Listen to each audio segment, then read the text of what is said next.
on page number 7. તમે તમારા પર સોલ્યુશન મોકલી આપ્યું છે, પેજ નંબર 7.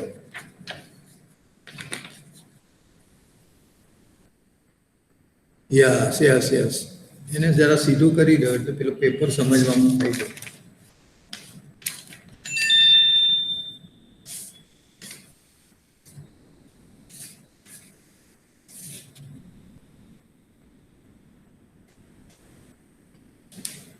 હા, હવે જો સાંભળજો.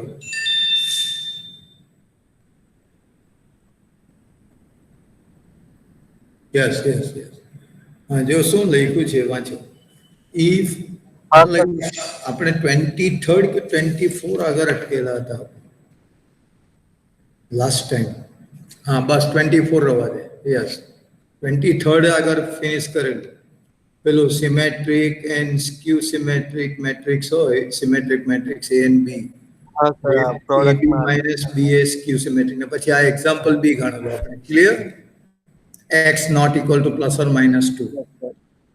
Okay, now 24th sum we see. A equal to cos theta minus sin theta cos theta. This is matrix. If A plus A transpose equal to I2, then what is theta? This is our problem. So very simple, you know, matrix A given 2 by 2 matrix cos theta minus sin theta cos theta. Then we write plus transpose of matrix A, that is what row convert into column. The first row given in matrix A is now first column in A transpose. So that is cos theta minus sin theta. And second row of matrix A is now become second column of second matrix, that is of A transpose, sin theta cos theta. And other side I2, that is 1 0 0. Now you know addition of these two matrices is what? Cos plus cos double cos theta, then minus sin plus sin 0. Similarly in second row 0 to cos theta, and it compare other side identity matrix 1 0 0 1. So we say 2 cos theta must be 1. સમજાય છે કે બધાને?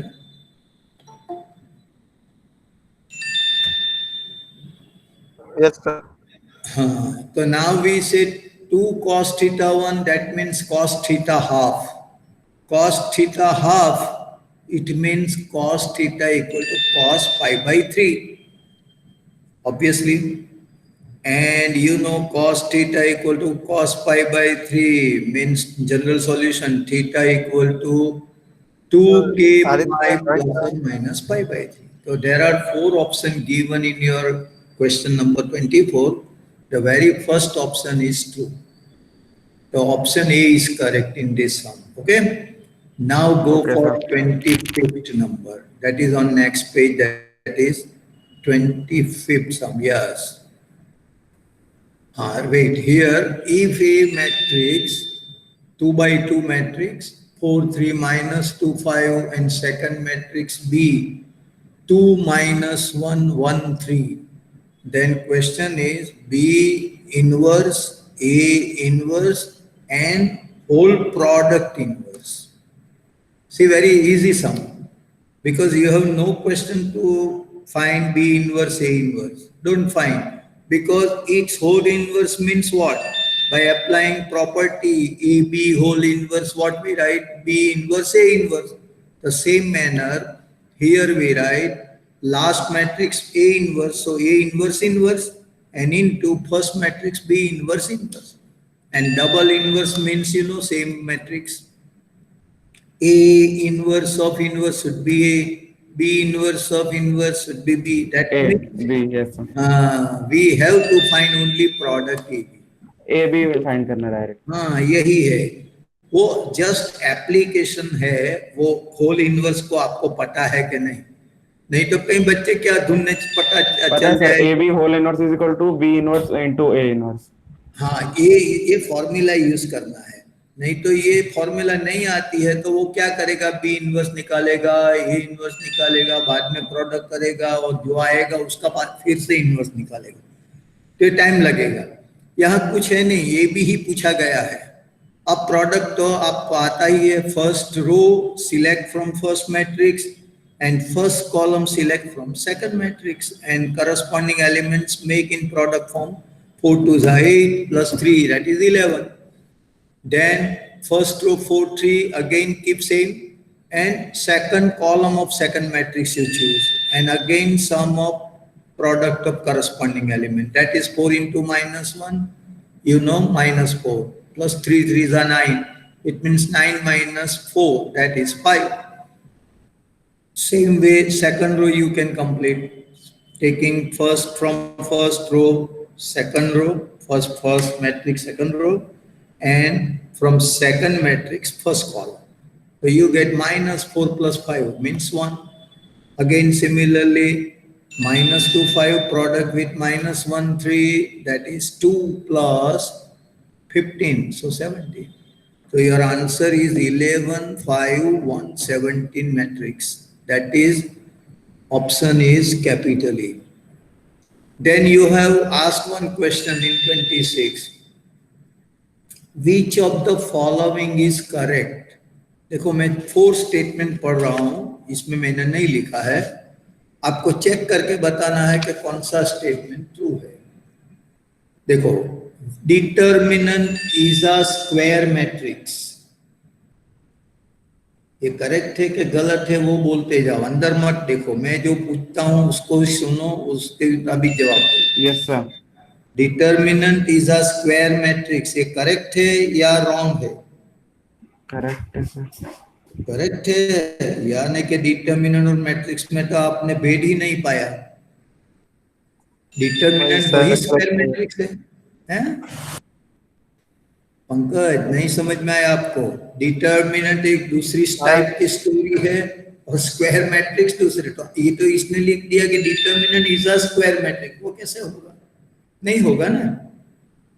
Yes sir, नहीं होगा। Determinants कोई matrix थोड़ी है। अच्छा, दूसरा ऑप्शन देखिए, ये फॉल्स है। दूसरा ऑप्शन देखे, determinant is a number associated to a matrix. पढ़ो बराबर ध्यान से, determinant is a number associated to a matrix. नहीं सर, कोई भी मैट्रिक्स नहीं चल सकता। ये भी नहीं है। To a matrix means what? Any type of matrix. So you know, Yes, sir. determinant is not a number associated to non-square matrix. ये पता होगा। स्क्वायर मैट्रिक्स का जो नंबर आता है इसमें बराबर है। Determinant is a number associated to a square matrix, ये नंबर 4 वाला, सी वाला। तो ये सी ऑप्शन करेक्ट है, ए बी रॉन्ग है, एंड डी में तो लिखा है नन ऑफ दिस। इसमें नन ऑफ दिस का तो कोई प्रॉब्लम ही नहीं है, आप समझ रहे हैं। नन ऑफ दिस तो आएगा ही नहीं, है ना। तीनों पहले 3 गलत होते तो हम डी को चूज करते, लेकिन सी करेक्ट है। समझ में आ रहा है? Yes sir. ये कौन आया? राज, पंकज, राय भी आ गया, लेकिन आयुषी नहीं दिख रही है। Am I right? Sir Ayushi नहीं आ रही है 2 दिन से। तो क्यों नहीं आ रही है? उसकी कोई पता नहीं, तकलीफ? पड़ रही होगी। तकलीफ तो नहीं है ना? बीमार है ऐसा कुछ नहीं है? No sir. ओके, चलो फिर हम जा रहे हैं 27 नंबर पे। Let A be a non singular matrix. पढ़ना बराबर ध्यान से। Non singular matrix of order 3/3, then आपको रिप्लाई करना है what is determinant of adjoint A. इसमें 4 ऑप्शन दिया था, एक डिटर्मिनेंट ए, एक डिटर्मिनेंट ए क्यूब, फिर थर्ड ऑप्शन है 3 determinant A, and fourth option है none of this. A be a non-singular matrix of order 3/3, ये समझ लो पहले। 3/3 की नॉन सिंगुलर मैट्रिक्स है, बराबर है।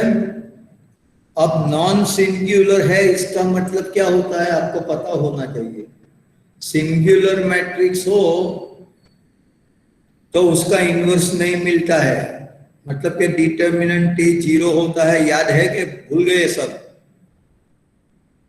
हेलो,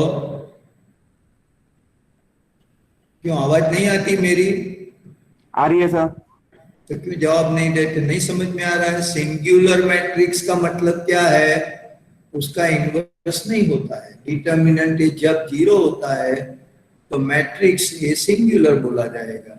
And अगर मैं लिखूं नॉन सिंगुलर मैट्रिक्स तो इसका मतलब ए इनवर्स एग्जिस्ट है, डिटर्मिनेंट उसी टाइम नॉट जीरो होगा। यहाँ क्वेश्चन है कि अगर ये non singular matrix of order 3 by 3 है तो व्हाट अबाउट डिटर्मिनेंट एडजॉइंट ई? कैसे गिनोगे आप?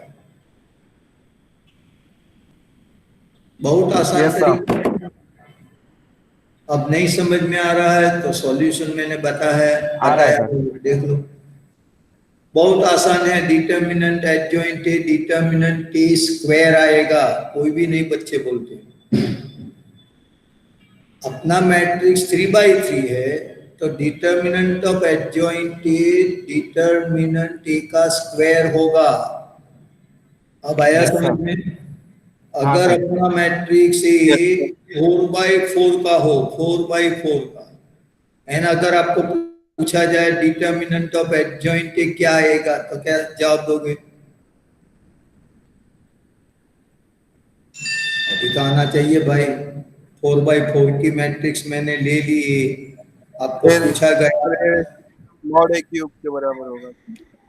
क्या समझ रहे हैं, क्या बोल रहे हैं? ए रेस टू 4 का मॉड है। डिटर्मिनेंट ए क्यूब के बराबर होगा सर। हाँ ये बोलो ना अच्छी तरह से, बस ये जवाब बराबर है। डिटर्मिनेंट ए का क्यों? अगर matrix n by n order की हो, non square non singular matrix, कितने ऑर्डर की? Sir determinant n A by n n की। Minus one. हाँ तो determinant adjoint A to the power n-1 की होगी, बराबर है? Determinant A raise to power n-1 ऐसा।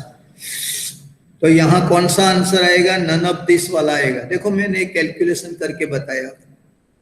आपका एक थियरम है, अगर ए मैट्रिक्स नॉन सिंगुलर हो तो ए इंटू एडजॉइंट ए बराबर डिटर्मिनेंट ए इंटू आई होता है। नॉन सिंगुलर मैट्रिक्स होनी चाहिए, ये कंडीशन है। कैसे? मतलब ये कि डिटर्मिनेंट नॉन जीरो होना चाहिए। तो क्या होता है उसका? देखो यहाँ ये थियरम का स्टेटमेंट लिखा मैंने, रीजन करके बताया है, पढ़ ले हैं ना आप? ए इंटू एडजॉइंट ए बराबर डिटर्मिनेंट ए इंटू आई। अच्छा, दोनों साइड पे हम डिटर्मिनेंट लेते हैं तो क्या होगा?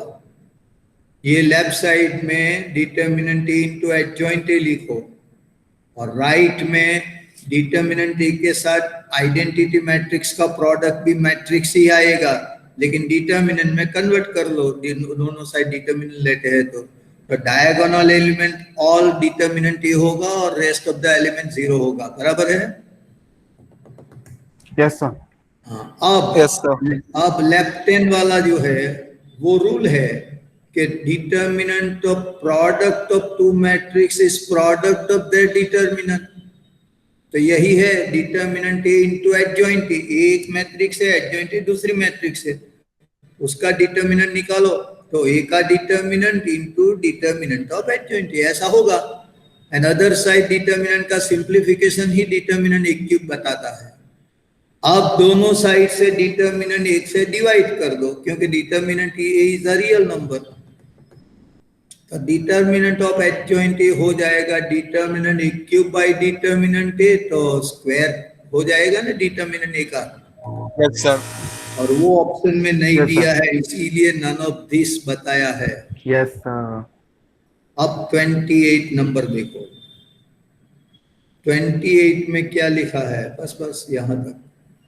Capital A matrix 1 sin theta 1 minus sine theta 1 sin theta and लिखा है -1 minus sine theta 1 where 0 less or equal to theta less Sir, or easy है। equal to 2 pi।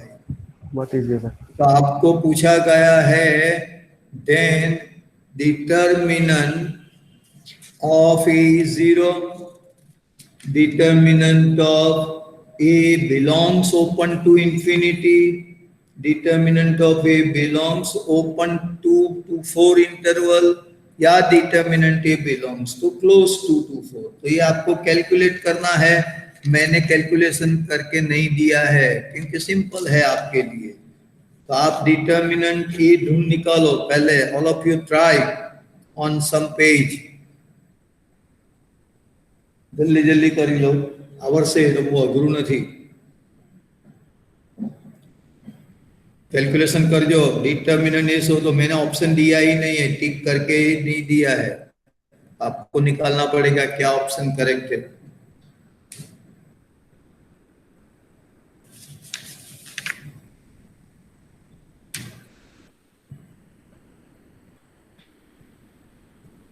मैं शायद चूक गया होगा, जब सॉल्यूशन लिखता होगा तब मैंने चूक लिखना दूसरा नंबर पे आ गया था।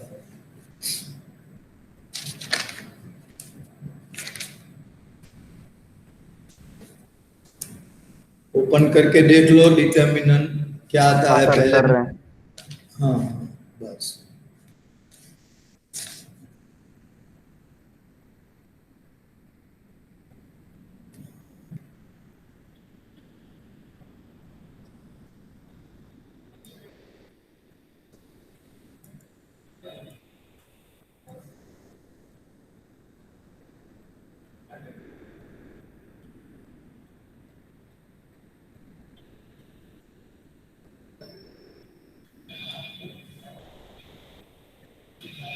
Double of sine square theta plus 1 आएगा, अथवा 2 साइन स्क्वायर थीटा प्लस 2 आता है।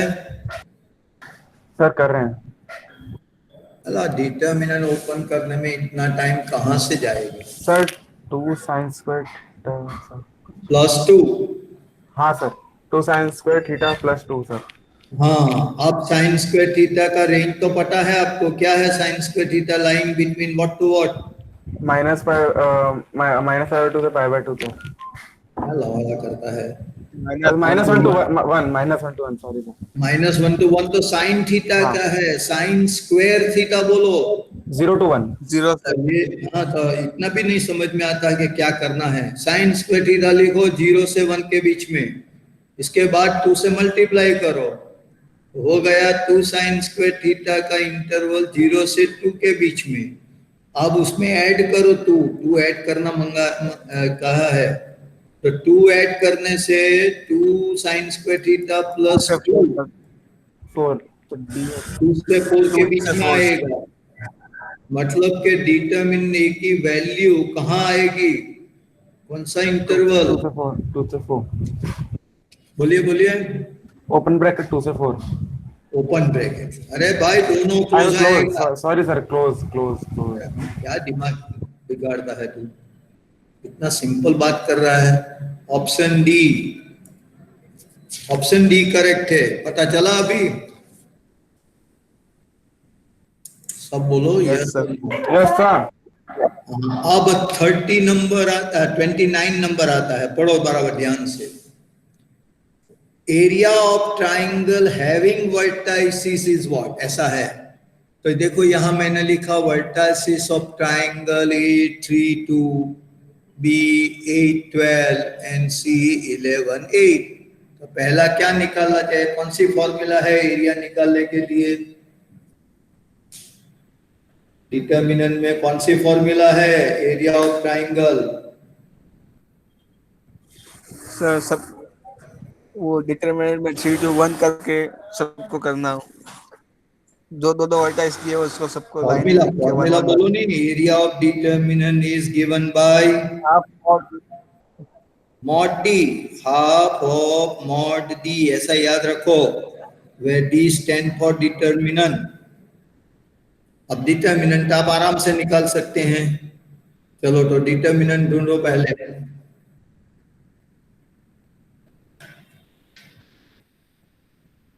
मैंने लिखा वो करेक्ट ही है ऐसा मत सोचना, आप अपनी तरीके से डिटर्मिनेंट ही निकालो,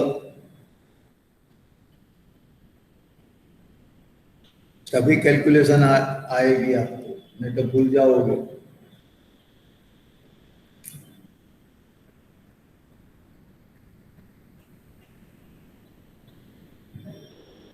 यस सर, -50 बराबर। -50 आया बराबर। अब हाफ रख देंगे सर तो 25 आ रहा है। -50 डी आया। एरिया की बात बाद में, पहले डी की बात कर रहा हूँ। -50 हो गया ना सबका। चलो अब फॉर्मूला Yes, sir. लिखो। अब लिखो कि area of triangle ABC is half into mod determinant D, mod D. इसमें वो डी क्या वैल्यू लिख दो, तो हाफ मॉड -50। मॉड -50 का मतलब +50 multiply by half, so you have 25। तो area of triangle ABC is 25। Okay, Yes, sir. तो ऑप्शन में बी ऑप्शन करेक्ट है। क्वेश्चन पेपर में देखोगे तो बी ऑप्शन दिया है। अब number 30, a line passing through 2 point 5 minus 9 and minus 3 7 will also pass through A3, then what is A? ये क्वेश्चन है। मतलब कि 5 minus 9 and minus 3 7 में से पास होती लाइन, एक पॉइंट तीसरा दिया है A3 में से भी पास होता है, तो ये क्या होगा? इसमें बहुत सिंपल तरीका है कि पहले 2 पॉइंट तो है, 2 पॉइंट वाला फॉर्म यूज करो या डिटर्मिनेंट फॉर्म यूज करो, लाइन तो मिल जाएगी। After finding line you have to use, because of your point A3 on line, so point A3 should satisfy your equation of line. Am I right or not?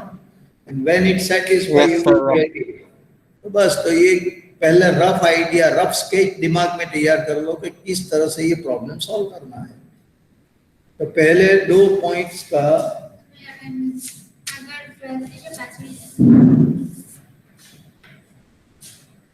11 12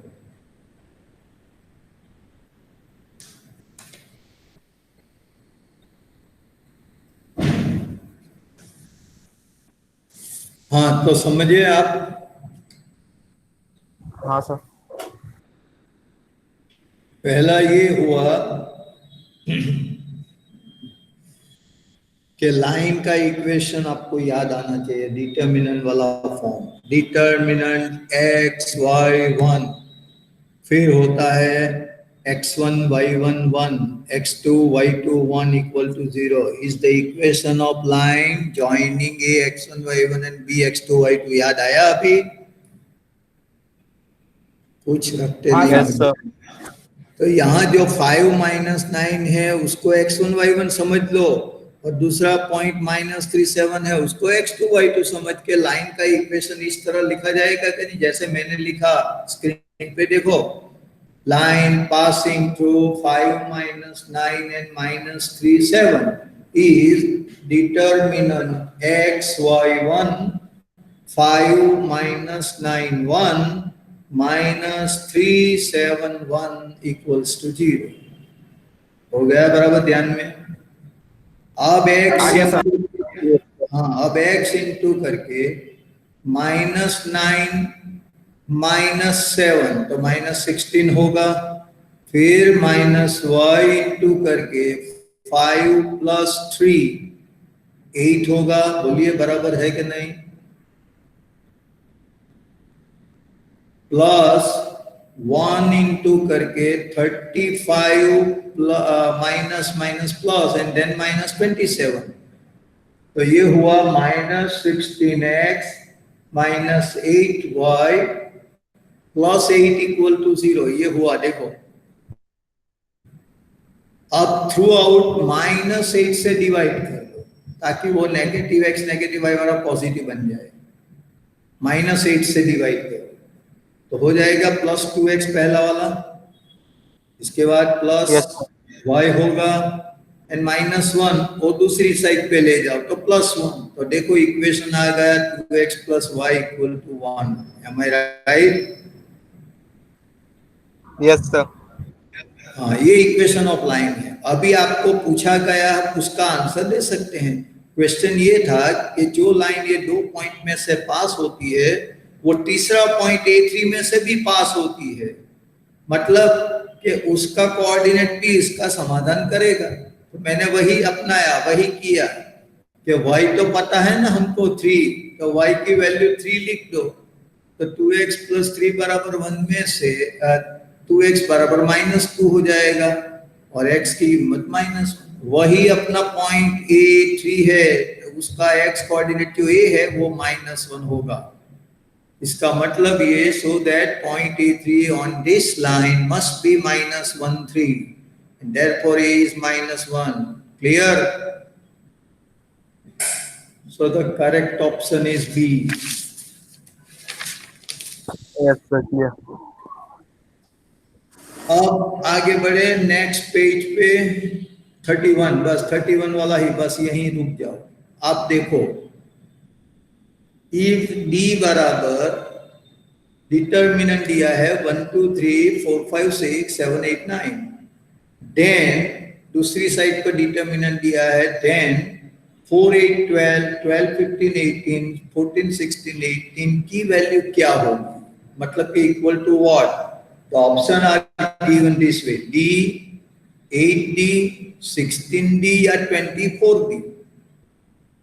तो आपको क्या करना चाहिए, जो दिया डिटर्मिनेंट वो दिमाग में रखो, वो D है, और जो पूछा गया डिटर्मिनेंट की वैल्यू वो पहले लिखो और उसमें से ऐसा कुछ अप्लाई करो कि अपना डिटर्मिनेंट D ही दिखाई जाए। वो 8 टाइम D है, 16 टाइम D है, 24 टाइम D है, कि D सिर्फ D ही है।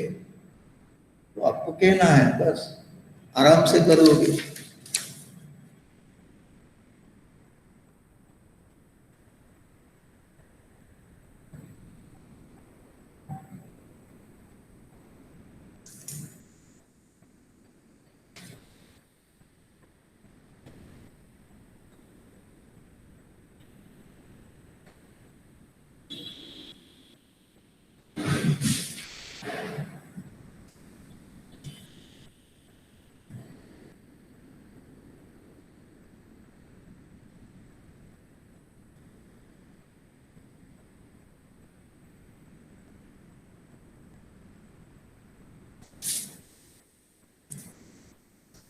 आप लोगों गिन के बताओ क्या है।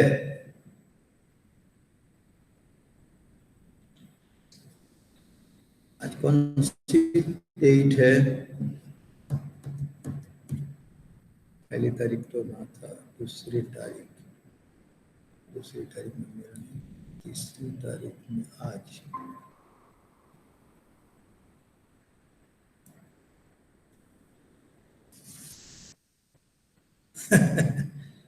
आखिर में देख लिया, पहले में से 4 निकालो कॉमन तो 1 2 3 ही आएगा।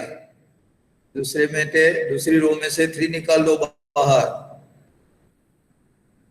बाद में लास्ट रो में से 2 निकाल दो, तो हो गया ना। 4 3 24 2 12 2 24, एंड वो बचा हुआ डिटर्मिनेंट वो डीप इटसेल्फ है। इसमें क्या है, आया था कि नहीं आपको समझ में? हेलो। Yes sir. हाँ सर। हाँ, अब 32 वाला सम देखो। Let capital A be a square matrix of order 3 by 3, then mod में 3k की वैल्यू क्या होती है, जरा कैलकुलेशन करके बताओ।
आज कौन एब्सेंट है भाई अपने में?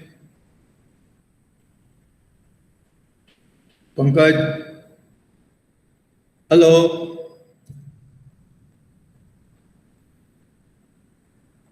पंकज,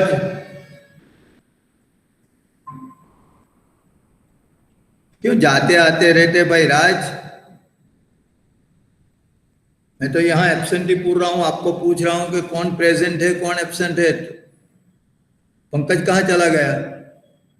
राय भी नहीं है। आयुषी तो एब्सेंट थी आज।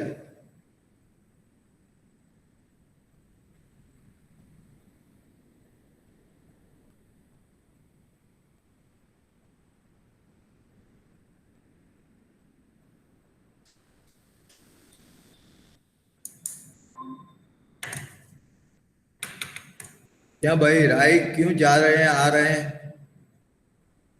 मजा नहीं आती पढ़ने में? जवाब दो राय। Yes sir. हाँ तो क्यों आते जाते रहते हो आप लोग? बहुत स्ट्रिक्टली बॉन्ड यहाँ नोट लिया गया है। एब्सेंटी पूरा जाएगी और आपको फादर को बोल आना पड़ेगा यहाँ पे। एक दफे ज्वाइंट हो गए तो फिर क्यों आते जाते रहते हो, ये क्वेश्चन है। Sir network. नेटवर्क, बस ये सिंपल रीजन निकाल देने का। नेटवर्क का बहाना निकालते हैं ये आप लोग। सर सही में नेटवर्क है। नहीं ऐसा नहीं है, ये कभी कभी होता है, हर वक्त ऐसा नहीं रीजन चलेगा। ये एक्सक्यूज है आप लोगों का। सर सही में नेटवर्क है ऐसा। चलो अब सम देखो, वो A B are square matrix of order 3 by 3, then mod 3 ka का मतलब क्या होगा? मॉड नहीं, डिटर्मिनेंट। तो डिटर्मिनेंट 3 ka जो है, इसका मतलब ये कि मैट्रिक्स ए के साथ 3k को मल्टीप्लाई किया जाएगा 3 by 3, तो हर एक में 3k की एंट्री होगी।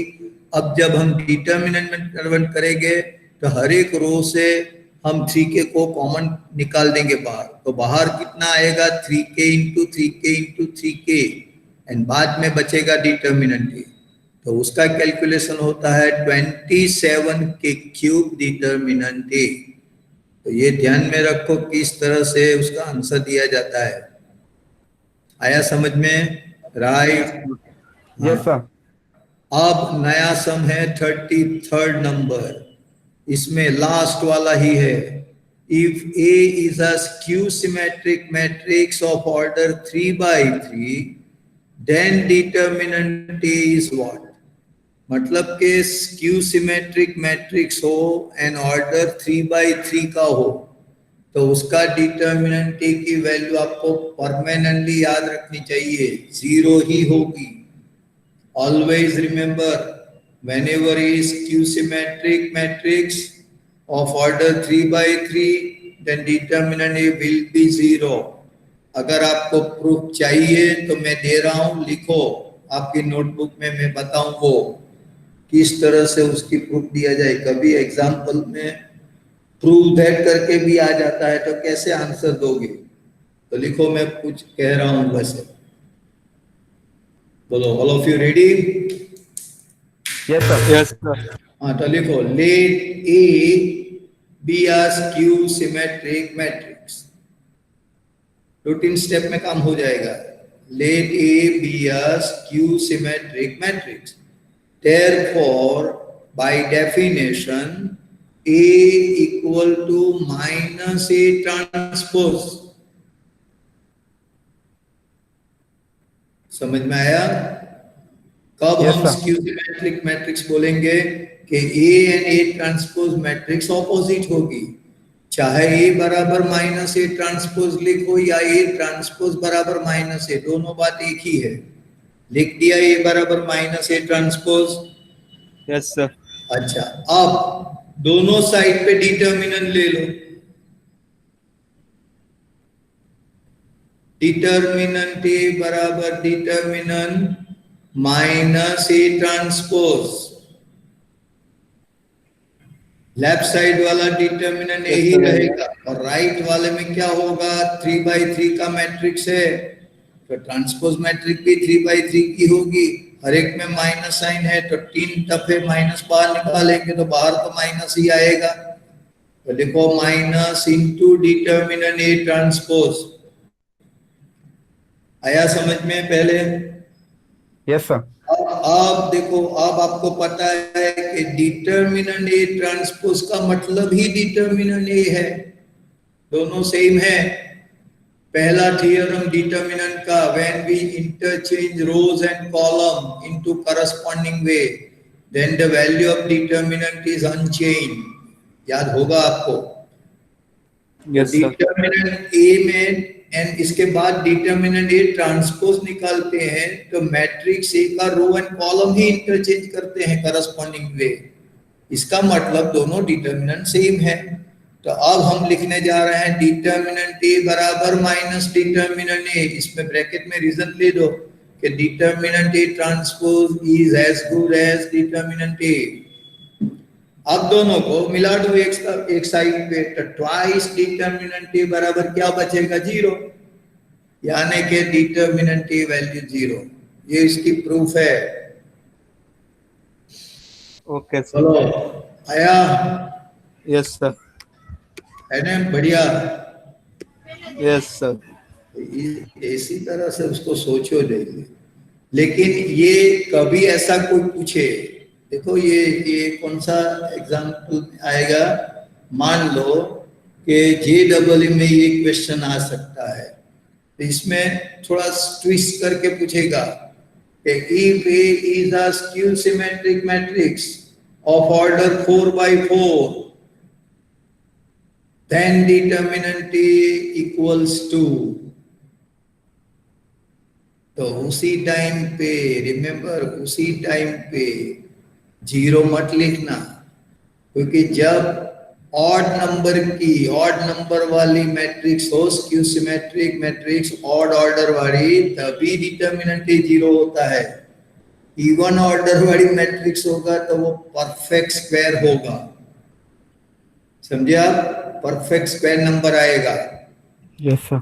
यस तो ये सर। दिमाग में रखो। यहाँ हमारे सिलेबस में 3x3 की ही मैट्रिक्स की बोलबाला है, इसीलिए उसका ही डिस्कशन किया है कि skew symmetric matrix of order 3x3 हो तो डिटर्मिनेंट 0 आएगा। तो इसका मतलब दिमाग में ऐसा फिट मत करना कि कोई भी मैट्रिक्स स्क्यू सिमेट्रिक हो तो उसका डिटर्मिनेंट 0, ऐसा नहीं है। आप एग्जांपल लेके भी चेक कर सकते हैं। मान लो कि 2x2 की सिंपल मैट्रिक्स ले लो और वो लिया जाए कौन सी मैट्रिक्स में, बोलो कौन सी मैट्रिक्स लेना चाहते हैं? 0, डायगोनल तो एलिमेंट 0 ही आएगा ना स्क्यू सिमेट्रिक में। हाँ सर। 2x2 में डायगोनल एलिमेंट पहले 0 0 ले लो, अब बाकी बचा 2 में एलिमेंट ऑपोजिट होगा क्या? नहीं। हाँ सर, ऑपोजिट Yes, होंगे। sir. पहली रो में मान लो कि ए लिख दिया तो दूसरी रो में पहला एलिमेंट माइनस ए आएगा क्या? नहीं। हाँ सर। Yes sir. अब उसका डिटर्मिनेंट निकालो, अब उसका डिटर्मिनेंट निकालो।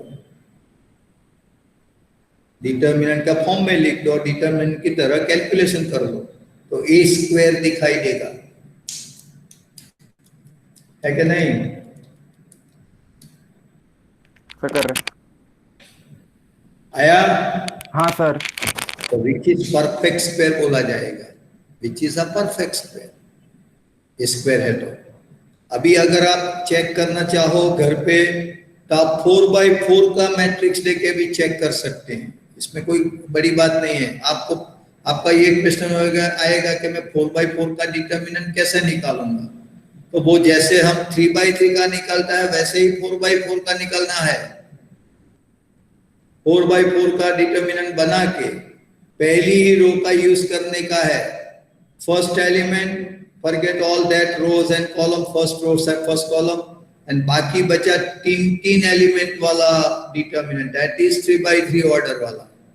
फिर दूसरा एलिमेंट वो माइनस में होगा, तीसरा फिर से प्लस में होगा, एंड चौथा माइनस में, प्लस माइनस प्लस माइनस, इसी तरह के आगे बढ़ना और उसको सोल्व कर देने का। बोलो है ना आसान? तो वो भी आपको परफेक्ट स्क्वायर दिखाई देगा। तो ये रहा पेपर का मैंने जो सॉल्यूशन बताया वो 2019 का ही था, पिछले साल वाला। उसका ही पेपर मैंने ही निकाला था, तो वही पेपर का मैंने आपका ये जो 3 चैप्टर, अपना जो पहला चैप्टर है वो रिलेशन फंक्शन, इसके बाद डिटर्मिनेंट एंड मैट्राइसिस, या तो मैट्राइसिस एंड डिटर्मिनेंट, ये 3 चैप्टर का मैंने रिवीजन करवा दिया। ये पहले पेपर में जो पूछा गया था वो। अब मैं दूसरा पेपर लेता हूं और वो है 2018 वाला पेपर है, 20 वाला नहीं, रिमेम्बर वो तो आएगा एग्जाम में। अब उसका जो सॉल्यूशन है वो मैंने अभी नहीं लिखा है, मैं लिख के आपको भेज दूंगा, लेकिन 2019 वाला सॉल्यूशन कंप्लीट दे दिया है मैंने, 3 चैप्टर वाला। बराबर समझ में आ गया है कि सबको? Yes sir. हाँ बोलते रहो यार, कुछ कुछ तो मुझको पता चले कि नहीं बच्चे बैठे हैं, नहीं तो आप लोग बोलते हैं तो मैं देखने लग जाता हूँ कि कौन एब्सेंट हो गया, कौन गायब हो गया, ये नहीं चलेगा भाई। अब पहला क्वेश्चन में स्टार्ट करता हूं मैं 2018 में। आपको पेपर तो शायद मैंने भेज दिया है, देख लो, निकालो अपनी पीडीएफ में से। हाँ सर। पेपर तो आ गया होगा, आगे पीछे पीडीएफ देख लो, निकाल दो।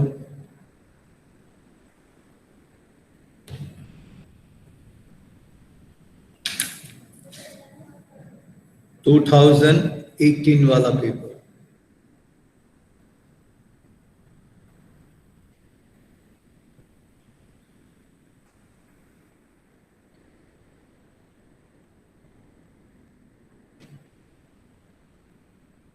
हाँ शायद यही है, बराबर है पहला। हाँ जरा ब्रॉड कर दे, very good very good very nice. अभी उसको जरा क्लियर कर दो। वो सर नहीं हो सकता। हाँ कोई बात नहीं, दिखाई तो देता है, आपको दिखाई रहा है कि नहीं सबको? Yes sir. अच्छा, तो आपको ये करना पड़ेगा, इसमें थोड़ा कैलकुलेशन, એટલે नोट पेन बॉल पेन ले के बैठो, मैं जैसे जैसे बोलता जाऊं वैसा वैसा करना पड़ेगा। हाँ भाई, और उसको वेस्ट ऑफ टाइम मत समझो, ये आपके लिए बहुत जरूरी है। यही क्वेश्चन, पहला वाला क्वेश्चन लॉन्ग क्वेश्चन में भी आ सकता है। क्या क्वेश्चन पूछा है वो समझो पहले। क्वेश्चन में यही पूछा है कि फंक्शन एफ फ्रॉम r-2 से r-2, F x is 2x-1/x-2 is what type of function? 1 1 and on 2, many 1 and on 2, 1 1 but not on 2, neither 1 1 nor on 2। तो ये आंसर किस तरह, तो आपको चेक करना पड़ेगा। यहां तो दिख रहा है कि वो लीनियर फंक्शन है, और जो डिनोमिनेटर x-2 है वो अनडिफाइंड होता है जब 0 होगा, तब फंक्शन अनडिफाइंड होगा। मेरा कहने का मतलब ये है जब x बराबर 2 होगा, तो वो तो उसने निकाल दिया है, तो वो तो निकालना ही पड़ेगा, नहीं तो ये फंक्शन नहीं बनेगा। तो अभी फंक्शन f r-2 से r-2 है, ये तो समझ में आ गया। अब 1 1 के बारे में आप किस तरह से चेक करते वो भी आपको पता होना चाहिए। आपको आइडिया होगी कि 1 1 फंक्शन की डेफिनेशन क्या है, कोई बताएगा? किस तरह से चेक करोगे? चलो ओरिजिनल डेफिनेशन को साइड छोड़ो, आप कैसे कैलकुलेशन करके बता सकते हैं कि ये 1 1 है कि नहीं 1 1 है? किसी को भी आते हो तो बोलो। अगर राज आप भी रिप्लाई करना चाहो तो कर सकते हैं लिख के, बोलो। पंकज आप कुछ कहना चाह रहे हैं? सर सारे जो भी मतलब डोमेन एलिमेंट होते हैं उनका मतलब सिंगल सिंगल एलिमेंट को डोमेन में होना चाहिए। मतलब कि हर एक एलिमेंट को आप चेक करोगे 1 by 1? ऐसा ऐसी तरह से हम लाते हैं 1 1 फंक्शन, कैसे चेक करते हैं? आपको बेसिक नॉलेज ही नहीं है।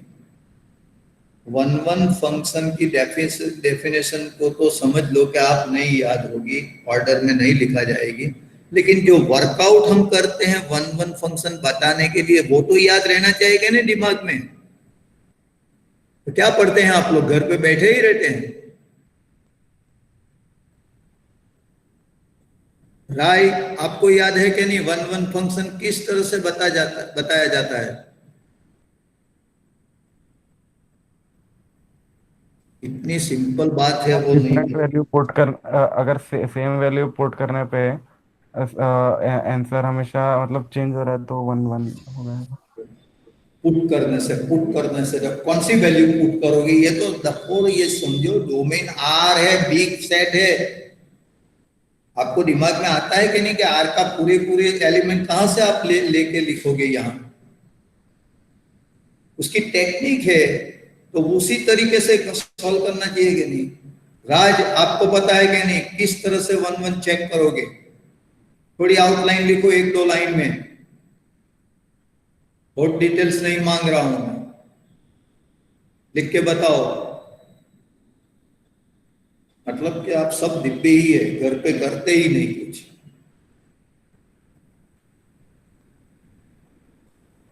देखो, मार्क्स नहीं आएगा तो कोई पास करने वाला नहीं है, अगले साल रिटर्न यही स्टैंडर्ड में बैठना पड़ेगा, 12th में ही। अगर आप ऐसा सोच रहे हैं कि कोरोना चल रहा है, बंद ही होगी, एग्जाम नहीं लिया जाएगी, ऊपर चढ़ा दिया जाएगा, ऐसा कुछ होने वाला नहीं है, ये पहले समझ लो। प्रैक्टिस करो घर पे बैठे। किस तरह से पास होगा, ये सब कुछ आता ही नहीं आपको तो।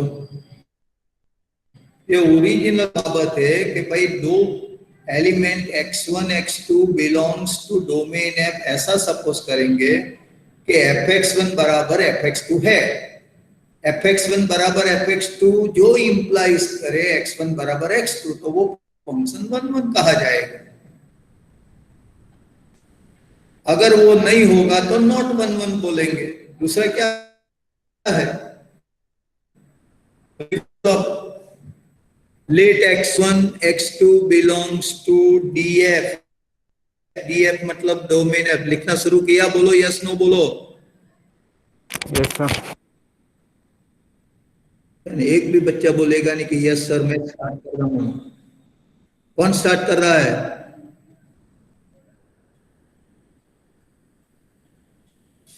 कोई नहीं लिखता, तो सर मैं लिखा। कैसे बोलूं अभी? हाँ सर बोलिए।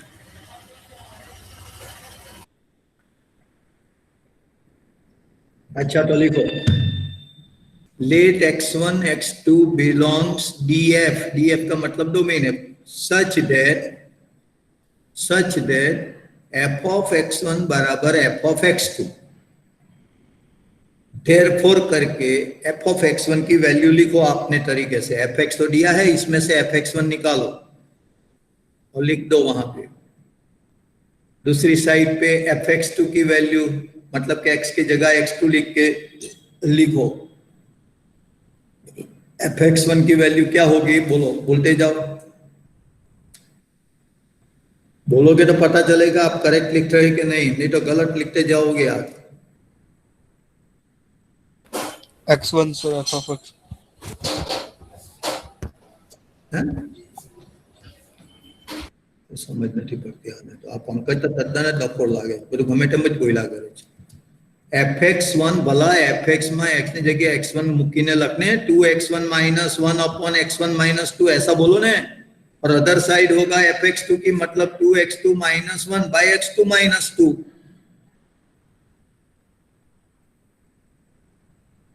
हाँ सर।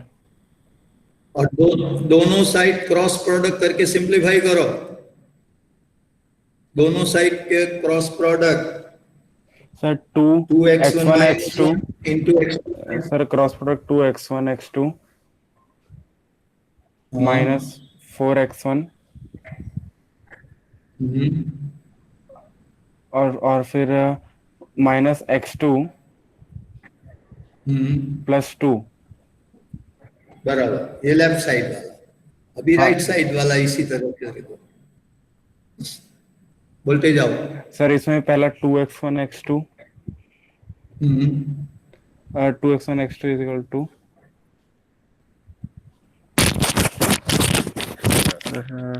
राइट साइड वाला लिखा कि नहीं? सर लिखा है।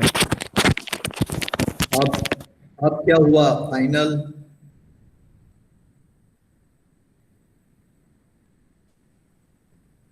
लेफ्ट साइड राइट साइड में कोई कैंसिल होता है क्या नहीं, देखो।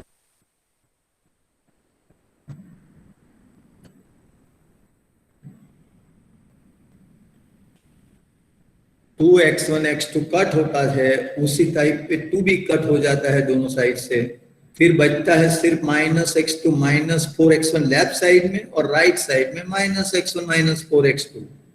अब एक साइड पे x1 कलेक्ट कर लो, दूसरी साइड पे x2 कलेक्ट कर लो, क्या सिंपल तो है। 3x1 बराबर 3x2 ऐसा आएगा। हाँ सर आ गया, 2x1 x2 कट हो गया सर। और इसके बाद 3 कट कर दो तो x1 बराबर x2 हो x1 गया। इक्वल टू x2 1 1 है। अभी लिखो therefore every x1 x2 belongs to DF, f of x1 equal f of x2 implies x1 बराबर x2, therefore f is 1 1 function, ऐसा आना चाहिए। 1 1 फंक्शन का मेन हार्ड भी नहीं आप लोग याद रखते तो कैसे करोगे एग्जाम में। 1 1 फंक्शन बताना हो तो क्या करना चाहिए कि पहले सपोज करना चाहिए कि let x1 x2 domain f such that fx1 equal to fx2, फिर फंक्शन में से जो fx1 fx2 मिलता है वो लिखना चाहिए।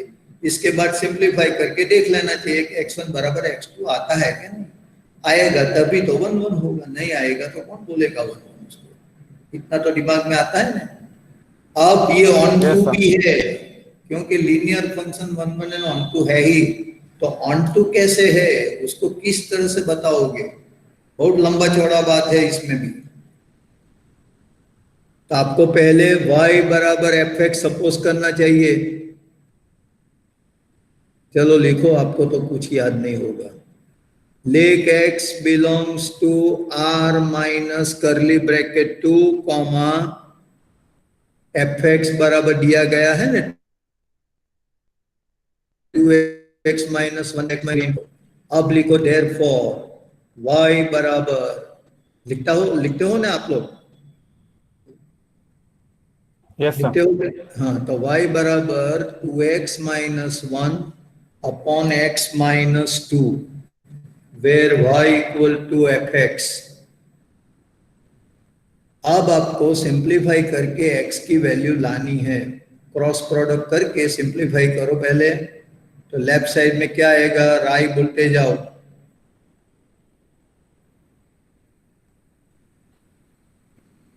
y बराबर 2x minus 1 by X minus 2 है ना, y तो क्रॉस करने, y into x minus 2 product करनी, इसमें कितनी देर लगेगी।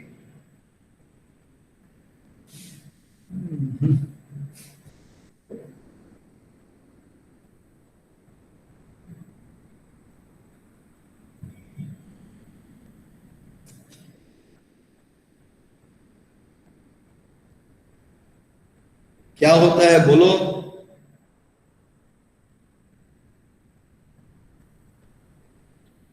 क्यों चुप रह गए।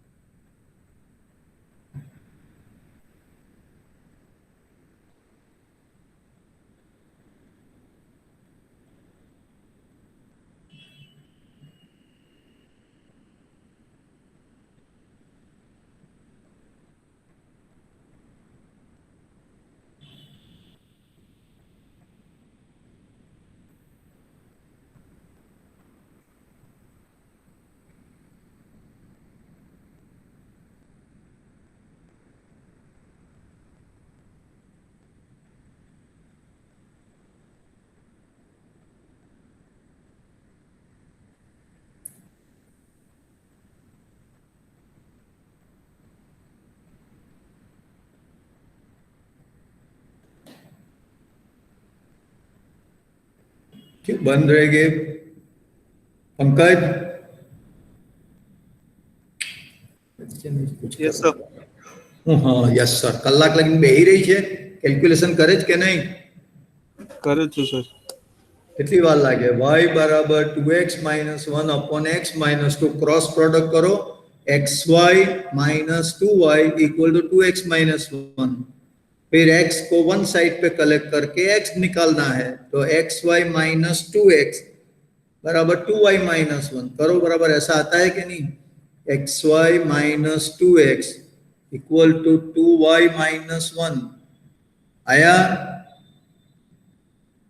Yes sir.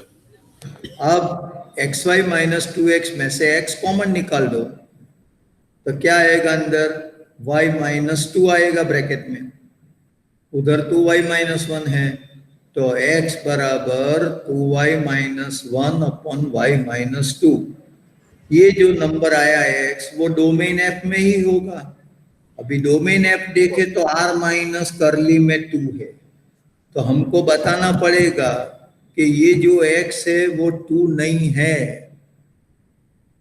आया आपका पहला, मैं बोलूं ऐसा बोल, जवाब दो, x बराबर 2y minus 1 by Y minus 2 तो आ गया ना। यस सर आ गया। हाँ, वो डोमेन f में होना चाहिए। डोमेन f का मतलब क्या है, r माइनस 2। तो ये सब रियल नंबर तो दिखाई रहे हैं, लेकिन इसमें से 2 निकाल दिया है तो 2 क्यों नहीं होता है, तो इसीलिए हमको रीजन देना पड़ेगा कि व्हाई देयर इज नॉट 2। तो देखो मैंने लिखा है, वो सॉल्यूशन में आप पढ़ोगे जब मैं भेजूंगा तब, तो अभी लिखना पड़ेगा। आप लिखो बिलोंग्स टू df बराबर r माइनस करली में 2, ऐसा तो लिख दो पहले। x बराबर 2y minus 1 upon y minus 2 belongs df, that is domain of f, equal to r minus curly में 2। इसका रीजन लिखे, why, बिकॉज if x बराबर 2 मीन्स के x बराबर 2 हो, then 2 equal to 2y minus 1 upon y minus 2। If x बराबर 2 हो तो x की जगह 2 लिख दो, तो 2 equal to 2y minus 1 upon y minus 2 होगा कि नहीं भाई? यस सर होगा। अभी क्रॉस प्रोडक्ट करके सिंप्लीफाई करें तो 2y माइनस 4 होगा लेफ्ट हैंड साइड में, और राइट हैंड साइड में 2y माइनस 1 होगा, है कि नहीं? बोलो। हाँ सर। Yes sir. अब 2y तो कट हो जाएगा, तो आपका रिजल्ट आएगा माइनस 4 बराबर minus 1, which is an absurd result. ऐसा लिख सकते हैं? कैसे आ सकता है माइनस 4 माइनस 1 इक्वल? नहीं सर तब तो ये गलत है, ये एब्सर्ड रिजल्ट। मतलब कि जब 2 लोगे तब ऐसा मीनिंग होगा, वो तो नहीं एक्सेप्ट करता, तो 2 कहां से लेंगे? So therefore x not equal to, and therefore जो हमने लिखा ना कि x की वैल्यू जो आई थी वो बिलोंग्स टू डोमेन f, वो सही है। आया समझ में? हाँ सर। हाँ, तो अब आंसर कैसे लिखेंगे? thus, नीचे लिखो thus for every y equal to, जो हमने लिया था 2x minus 1 by X minus 2, for every y equal to 2x minus 1 by X minus 2 belongs to codomain f, we have, अभी अभी हमने ढूंढा x, we have x equal to 2y minus 1 upon y minus 2 belongs to domain f such that fx બરાબર y થવું જોઈએ, તો such that કરીને calculation મૂકવું પડશે। f of x બરાબર y ને લખી દેતા, f of x હવે ઇક્વલ ટુ કરીને લખો f of x ની વેલ્યુ જે આપણે સબ આવી કે આ આપવો જોઈએ, કયો?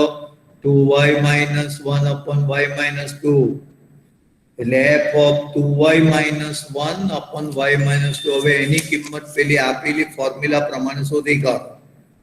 તમારો fx 2x minus 1 by x minus 2 છે ને, તો એમાં x ને બદલે 2y minus 1 upon y minus 2 લખીને કેલ્ક્યુલેશન કરશો તો રાઈટ સાઈડ પર હું બોલું છું તે પ્રમાણે આવશે 2 into x, તો x ને બદલે અહીંયા 2y minus 1 upon y minus 2, 2 બ્રેકેટમાં 2y minus 1 upon y minus 2, પછી લખો minus 1 અને whole divided by x minus 2, તો x ની જગ્યાએ લખી દો 2y minus 1 upon y minus 2, પછી minus 2। હવે સિમ્પ્લિફાઈ કરો તો ઉપર નીચે LCM y minus 2 કેન્સલ થઈ જશે। ઉપર સિમ્પ્લિફાઈ કરો તમે LCM લઈને તો શું આવશે? 2y minus 1 નો પ્રોડક્ટ 2 2 ઝા 4y minus 2, પછી y minus 2 minus 1 સાથે પ્રોડક્ટમાં આવશે તો minus y plus 2, આવું નીચે થશે 2y minus 1 minus 2 સાથે y minus 2 પ્રોડક્ટમાં આવશે એટલે minus 2y plus 4। હવે તમે ધ્યાનથી જુઓ, ઉપર 2 કેન્સલ થઈ જશે. 4y માઇનસ y એટલે 3y બચશે. ડિનોમિનેટરમાં 2y કટ થઈ જશે અને 4 માઇનસ 1 એટલે 3. તો 3 કેન્સલ થતા y આવ્યું, એટલે અહીંયા કહેવાય કે f is on two function. એટલે ફંક્શન 1 એન્ડ ઓન ટુ થયું.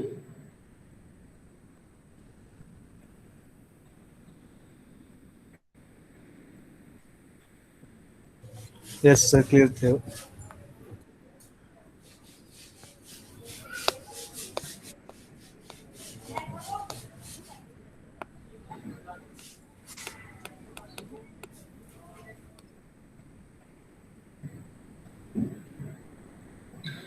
આવી ગયું બરાબર? યસ જો સર. આ આપણે ખાલી એમાં જવાબ આપવો હોય ને દીકરાઓ, તો સીધું 1 1 તો કેમ કે લિનિયર ફંક્શન છે અને ડિનોમિનેટરમાં અનડિફાઇન્ડ ટર્મ થતી નથી, એટલે કોઈ પ્રોબ્લેમ નહીં આવે. પણ બાય ચાન્સ સમજો કે તમને આ જ સમ પૂછે, પ્રૂવ ધેટ 1 1 ઓન ટુ, તો આ એટલા માટે મેં તમને કરી બતાવે. આવી રીતે આવા સમ હોય તો કરવા જોઈએ. તમે નહીં ઇન્ટરેસ્ટ લો તો નહીં આવે. જો હવે સેકન્ડ નંબર પર આપણે આગળ વધીએ, જરા ઉપરથી જવા દેજો. ધ રિલેશન એસ કર્લી બ્રેકેટમાં બધા વાંચો 1 1 2 2 3 3 4 4 ને 5 5 ઓન સેટ 1 2 3 4 5. માની લો કે સેટ એ છે, તો આ સેટ પર આવું રિલેશન ડિફાઇન કર્યું. તો હવે તમે મને કહી શકશો કે આમાં સિમેટ્રિક ઓનલી આવે, રિફ્લેક્સિવ ઓનલી આવે, ટ્રાન્ઝિટિવ ઓનલી આવે કે ઇક્વિવેલન્ટ રિલેશન આવે? તમને ખબર છે, equivalent relation means all type of relation satisfy. That is if it is reflexive, symmetric and transitive. આ ત્રણ જ, એન્ટીસિમેટ્રિક નહીં. તો શું લાગે છે તમને? બોલો, ઇક્વિવેલન્ટ છે કે નથી? પહેલા ચેક કરો. રિફ્લેક્સિવ છે? બોલો. યસ સર, રિફ્લેક્સિવ છે. रिफ्लेक्सिव है. છે 1 1 2 2 3 3. 4 4 5 5 છે એટલે રિફ્લેક્સિવ તો છે. હવે બોલો, સિમેટ્રિક છે? સિમેટ્રિકમાં ઉલટાવીને જુઓ. એ બી છે ને? હા સર. 1 1 ને ઉલટાવો તો 1 1 જ આવે, 2 2 ને ઉલટાવો તો 2 2 જ આવે, બધા જ છે અંદર. Yes sir. હવે તમે એમ જુઓ, ટ્રાન્ઝિટિવિટી છે? નથી સર. હું નથી. તમારે શું જોવાનું? ટ્રાન્ઝિટિવિટી તો ચેક જ નહીં કરાય અંદર. ના સર, ચેક કર. 1 1 છે તો 1 પછી કોઈ જોઈન્ટ વાળો છે નંબર? નહીં સર. હા, તો આપણે ના નહીં પાડી શકીએ કે ટ્રાન્ઝિટિવ નથી. તમને ખબર હોવી જોઈએ, મેં તમને કહ્યું કે ઇફ ઓર્ડર પેરી બી in S means in relation R અથવા S and BC also in R, then AC should be in R, only then we say transitive. પણ અહીંયા તો AB છે R માં, પણ પછી કોઈ BC વાળી પેર દેખાય તમને? નથી સર. नहीं सर. એટલા માટે ચેક કરવાનું જ નથી. ટ્રાન્ઝિટિવ તો ઓલરેડી કહેવાય કે આ ટ્રાન્ઝિટિવ છે. તો ત્રણ રિલેશન સેટિસ્ફાઈ થાય છે, reflexive, symmetric and transitive. therefore it is an equivalent relation. समझा बराबर? Yes sir. अब देखो आगे, the number of commutative binary operations on curly bracket 1 2 is what? Commutative binary operation, એ તો જરા દૂરની વાત રહી, પણ બાઇનરી ઓપરેશન તો પકડો. How many binary operation on this set A 1 2? Binary operation ની ડેફિનેશન નહીં આવડે, હવે કાં તકલીફ પડે તમને, કાં જવાબ આપીને કાં રવા દઈએ? બોલો, તમારા બધા જ પેલા કે ને ના અઢાર અંગ વાંકા તેવા છે તમે બધા, કઈશું જ વાંચે નહીં, બધી જ ફોર્મ્યુલા નહીં આવડે, બધાની જ સમજ નહીં આવડે, તો પછી કેવી રીતે પરીક્ષા અપાય? સિરિયસ બનો ભાઈ. હવે સ્ટડીમાં તો સિરિયસ જ બનવું પડે. એક્ઝામ માથા પર આવી ગઈ, આગ લાગે ત્યારે કૂવો ખોદવા જાવ તો કઈ નહીં પાણી નીકળે એટલું બધું. આ બધું આ તબક્કે આવડવું જોઈએ. અફસોસ કે તમને કોઈ સ્ટાર્ટ મગજમાં નથી આવતું. તમે જુઓ તમારી સામે જ છે ને. હવે તમે પરીક્ષામાં શું લખી શકો? ચાલો આમાં તમને ખાલી સિમ્પલ માની લો કે બાઇનરી ઓપરેશન કેટલા આવે એમ પૂછે તો બી તમે નહીં જવાબ આપી શકો. તો કેવું કહેવાય? તમને જનરલ એનું બેઝિક નોલેજ છે કે વોટ ઇઝ બાઇનરી ઓપરેશન? તે બી નથી, એટલે નહીં આવે. થિયોરિટિકલ વર્ક પૂછવાના નથી એટલે બિલકુલ વાંચવાનું નથી એવું થોડું ચાલે.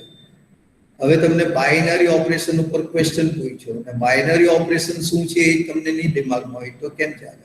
એટલે હું દર વખતે બહુ ડિટેલ્સમાં બધી થિયોરી ડિસ્કસ કરું છું. જુઓ તમે જરાક, તમને નોટ્સ બી લખાવી બધું A to Z પરફેક્ટ વસ્તુ, પણ તમે વાંચતા નથી. સમજ નથી પડતી એવી વાત નથી, વાંચતા જ નથી. સમજાય તો બધું જાય, પછી એને રિપીટ કરે તો એ લોંગ ટાઈમ યાદ રહે. એમ થોડું થાય. ડ્રિલિંગ કરતા જ નથી ઘરે. આ સીધી સાદી ડેફિનેશન છે કે star operation V call a binary operation if star from A cross A to A is a function. Binary operation છે શું? ફંક્શન. સ્ટાર પાડી દો, પહેલા લખો જરાક, હું બોલું તે પ્રમાણે. સ્ટાર પાડો, આગળ લખો ઇફ સ્ટાર, બે ડોટ પાડીને લખો A cross A, પછી arrow to A cross A to A is a function. Then star is called binary operation on A. બસ આટલી સિમ્પલ ડેફિનેશન છે. એ પોઈન્ટ નથી યાદ રાખતા. શું કહ્યું? બરાબર રીડિંગ કરો. કોણ કહેશે રાઈટ?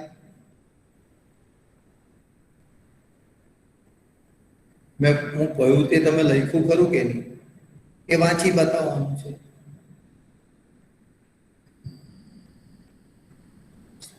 ઇફ સ્ટાર, પછી જેમ ફંક્શન એફ લખો તેમ જગ્યાએ સ્ટાર, પછી બે ડોટ પાડીને A to B લખતા હતા કે તેવી રીતે A cross A to A is a function. Then star is called a binary operation on set A. માથું દુખી ગયું ભાઈ તમને સમજાવતા. આ રિવિઝન ચાલે છે. કેટલા દિવસથી આ બધું થઈ ગયું, વાંચીને તૈયાર જ નથી થતા. Star from A cross A to A is a function. Then star is called the binary function. હા, તો પછી બોલો ને કંઈક તો. અચ્છા, તો અહીંયા હવે તમે વિચારો કે તમારો સેટ A1 2 છે, તો A cross A માં કેટલા મેમ્બર આવશે? कैसा? Set of A cross A બનવાનો ને, તો A cross A માં કેટલા મેમ્બર આવશે? How many members in A cross A? If your set A is 1 2, how many members in A cross A? આ તો કઈ ક્વેશ્ચન છે, તરત જ જવાબ અપાઈ જાય. A cross A માં કેટલા મેમ્બર આવે એમ પૂછ્યું મેં. How many members?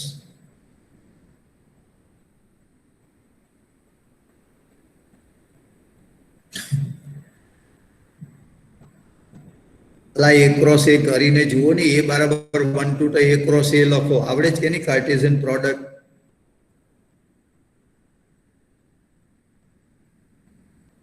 જાણી જોઈને ના પાડો છો, બોલતા નથી. શું છે? મારું મગજ ખરાબ કર્યા કરો છો તમે. પંકજ, તને આવડે જ કે નહીં A cross A કરતા? હા સર. પૂછે ત્યારે જ બેસી રહી, ટાલગીને બેસી જ રહી ભાઈ. હા બોલ. ઓર્ડર પેરમાં 1 1 1 2 2 1 2 2 એવું કઈ આવડે કે નહીં? કઈ જોયેલું જ કે પહેલી વાર જુઓ છો? હે, હું ભાઈને તમે 11મા સ્ટાન્ડર્ડમાં સાહેબોને ગાળ ખવડાવો છો, બીજું કઈ નહીં. સાહેબ જ નથી ભણાવતા એવું જ આવે છે આમાં. નહીં સર. કઈ કરતા નથી, એ કોઈ જોતું પણ નથી.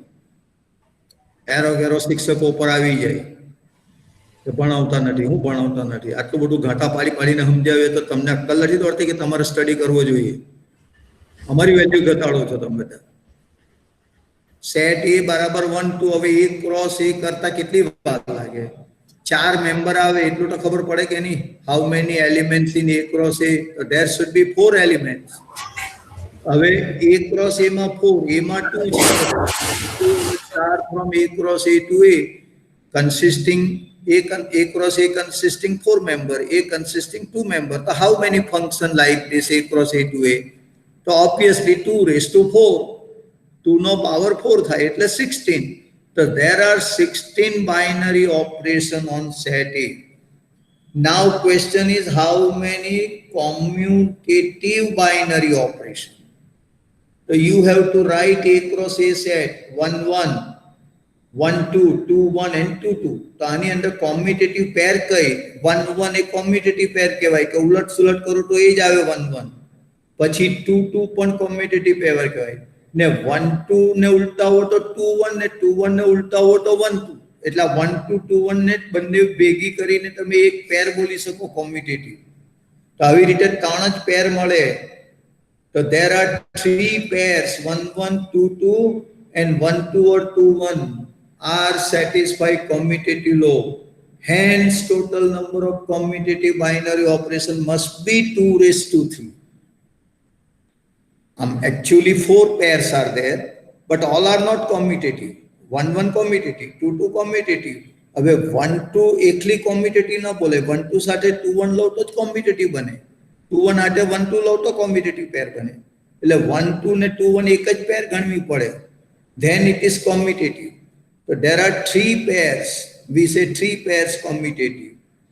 And that's why 2 raised to 3 બરાબર 8 functions બને.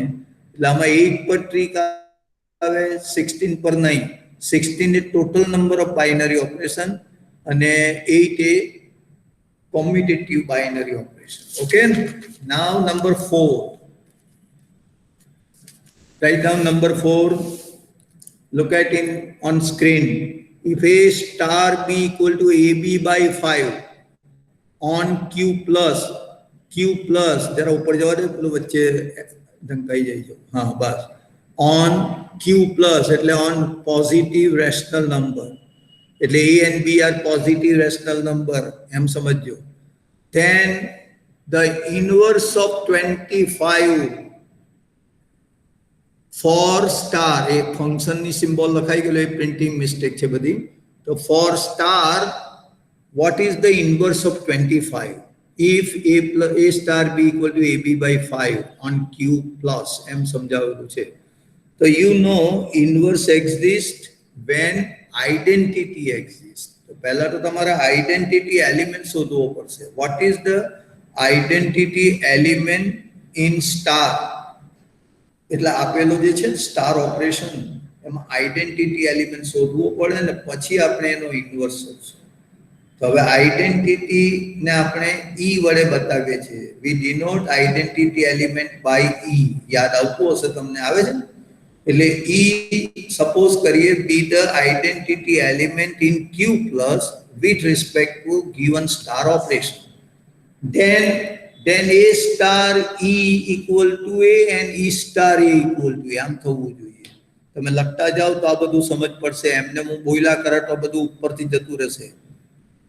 નોટ પેન બોલ પેન લઈને બેસો, હું બોલતું જાઉં તેમ લખો. કઈ અઘરી વાત નથી, બહુ સિમ્પલ છે. એટલે લખો છો ને? હા sir. This is last sum of today. લખો let E be the identity element in Q plus.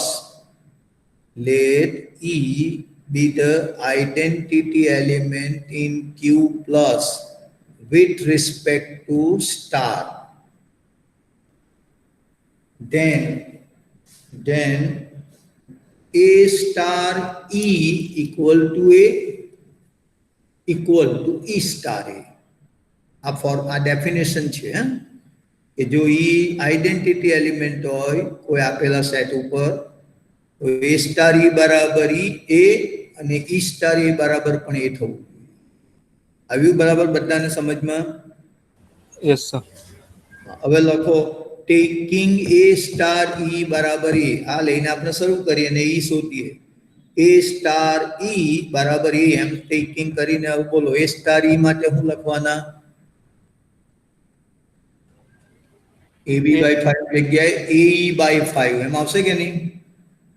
હા સર. હા, તો AE by 5 બરાબર A. હવે A કેન્સલ થઈ જશે. Yes sir. E બરાબર 5.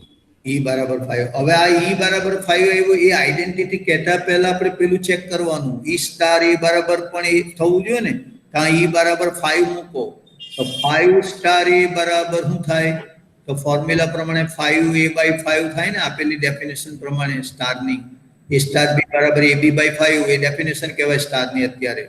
તો 5 સ્ટાર A માટે 5A/5 થાય. 5 કટ થઈ જાય તો એ આવી ગયો.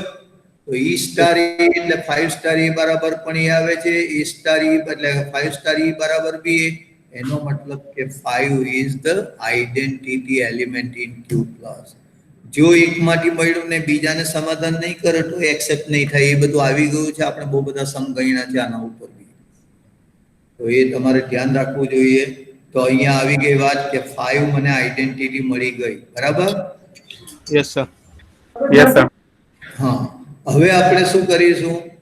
ઇન્વર્સ શોધવા જઈએ. તો સપોઝ કરીએ લેટ બી લખો. Let B is the inverse element of A. Let B is the inverse element of A in Q plus with respect to given operation star.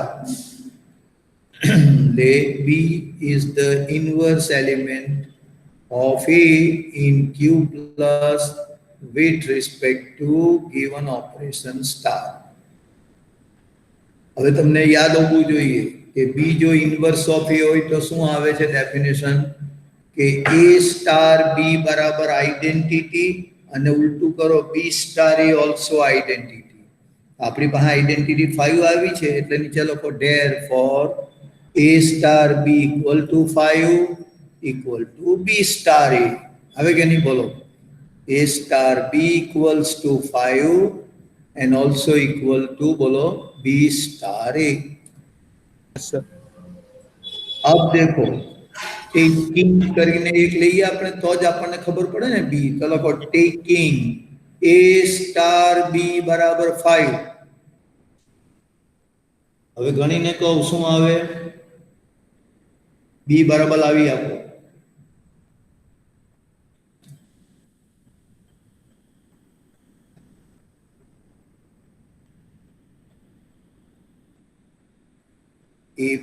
A star B બરાબર 5 છે ને. A star B ની calculation બોલો. AB upon 5 બરાબર 5. therefore B બરાબર 25 by A. જે તમારે કેવું છે તો મારે જ કયા કરવું પડે. તમને નથી આવડતું કેલ્ક્યુલેશન કરતા હો? ના તો ભાઈ કેમ ફટાફટ બોલતા નથી? બોલું પછી તમે બોલો છો, જવાબ આપો તેની જાણ. A સ્ટાર B બરાબર 5 મેં તમને કહ્યું કેલ્ક્યુલેશન કરો ને B હોતો તો ફાંફા મારી રાખો. A સ્ટાર B બરાબર AB by 5 equal to 5. और 5 क्रॉस करो 25. A ने તે બાજુ લઈ જાવ તો B બરાબર આવી ગયો કે નહીં 25 by A. યસ સર આવી ગયો. હવે B તો આવ્યો ખરો એટલે ઇન્વર્સ ઓફ A આ 25 by A આવ્યો પણ એ બીજું રિલેશન ને સમાધાન કરે તે જોવાનું. બીજું રિલેશન એટલે શું? B સ્ટાર A બરાબર 5 થવું જોઈએ. એમાં આપણે B મૂકી દઈએ આવેલા અને ચેક કરીએ કે 5 આવે છે. તો જો B ની જગ્યાએ B સ્ટાર A બરાબર કરીને લખો ઓલ્સો B સ્ટાર A બરાબર 25 by A સ્ટાર A. હવે એનો પ્રોડક્ટ ઉપર લખો ડિવાઇડ બાય 5 કરો. 25 by A into A ન્યુમરેટરમાં આવશે, ડિનોમિનેટરમાં 5. તો પેલો A એ તો કટ થઈ જશે. 25 by 5 કટ થઈને 5 આવી જશે. આવ્યો કે નહીં બોલો? હા સર. તો 25 by A is the inverse of A. એમ થયું. that is A ની ઉપર -1 એને આપણે બોલીએ છીએ A inverse બરાબર 25 by A. તો હવે રિપ્લાય આપો. 25 ઇન્વર્સ બરાબર વોટ? A ઇન્વર્સ ફોર્મ્યુલા આવી ગઈ 25 by A. હવે તમારે જે કોઈનો ઇન્વર્સ શોધવું હોય તો શોધાય. હવે હું બોલું છું, પૂછેલું છે આપણને કે 25 ને ઇન્વર્સ શું? તો 25 ઇન્વર્સ બરાબર જરા જવાબ આપશો.